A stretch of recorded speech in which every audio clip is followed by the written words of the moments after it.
So today's topic is more. Okay, so the third measure of central tendency, तीसरा ऐसा method जो आप use कर सकते हो सेंट्रल टेंडेंसी की तरह इज द मोड. मीन हमने समझा था. मीन क्या होता है? किसी भी डिस्ट्रीब्यूशन का average is called as the mean. Median represents the middle most value of a distribution. कोई भी डिस्ट्रीब्यूशन का middle most value मीडियन होता है. Mode on the other hand is that value जो सबसे ज्यादा रिपीट होती है किसी भी डेटा सेट में. So it is the value of the variable eight which the frequency curve reaches maximum. इसका क्या मतलब है कि ये ऐसी वैल्यू है x की या आपके डेटा की जहां पे फ्रीक्वेंसी कर्व मैक्सिमम होता है. मतलब ऐसी वैल्यू जहां जो सबसे ज्यादा बारी रिपीट हो रही है आपके डेटा में. एंड नेचुरली अगर वो सबसे ज्यादा रिपीट हो रही है तो उसकी फ्रीक्वेंसी सबसे ज्यादा होगी.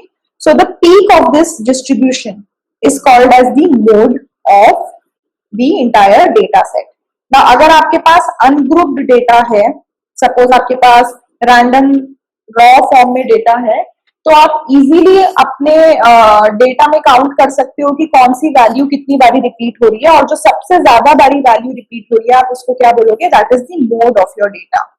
बट द प्रॉब्लम इज जब आपके पास ग्रुप्ड डेटा होता है, when you don't have raw data, when you have grouped data, then how do you calculate the value of mode? So this is the formula that you're supposed to use to calculate mode.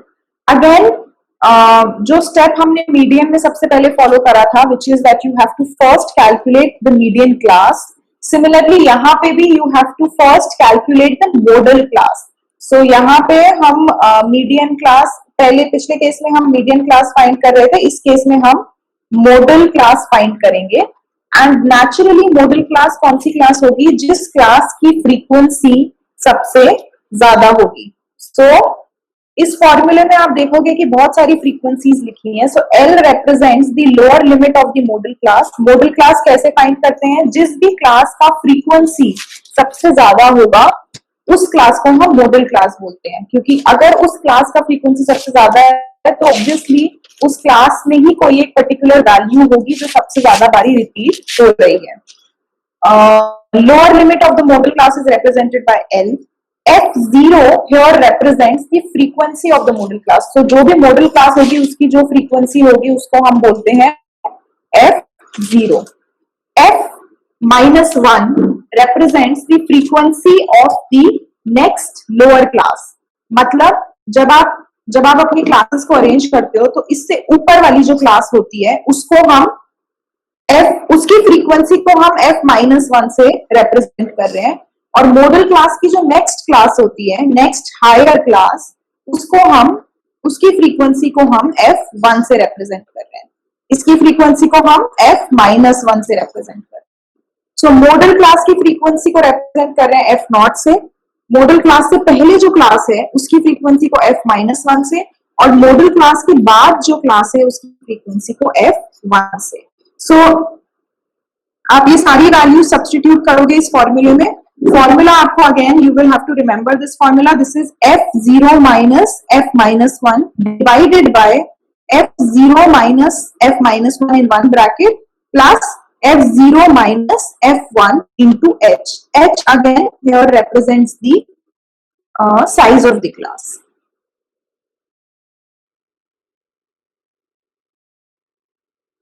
Okay. So if you look at the calculation, हमने ये same table के लिए calculate करा है जो हमारी median वाली table थी. अगर आपको यहाँ से फ्रीक्वेंसी क्लास आइडेंटिफाई करनी हो, आप मॉडल क्लास आइडेंटिफाई करनी हो, तो सबसे पहले आप देखोगे कि किस क्लास का फ्रीक्वेंसी सबसे ज्यादा है.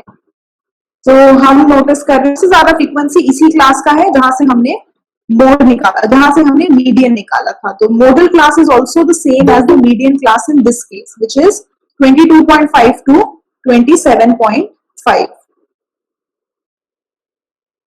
सो यू विल नोटिस यहाँ पे हमने लोअर लिमिट लिखा है 22.5, क्योंकि हमारी जो मॉडल क्लास सेट हुई है वो हुई है 22.5 to 27.5। और क्यों ये वाली क्लास सेट हुई है? क्योंकि इसका फ्रीक्वेंसी सबसे ज्यादा है।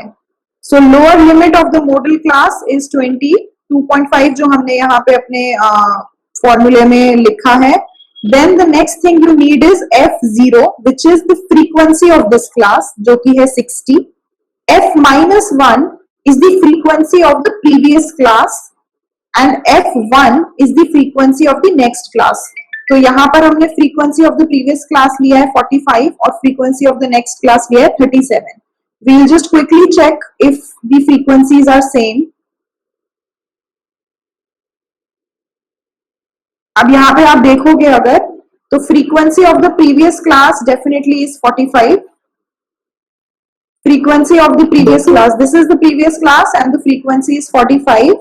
frequency of the next class, ये वाली जो क्लास है, जो highlighted क्लास है, ये मॉडल क्लास है। इससे पहले वाली क्लास का फ्रीक्वेंसी 45 है। This is f-1, this is f0 and this is f1, जो हमने उस फॉर्मूले में यूज करा। So once you substitute everything in this formula and you solve for it, you will get your answer, which is 24.4। Is this clear?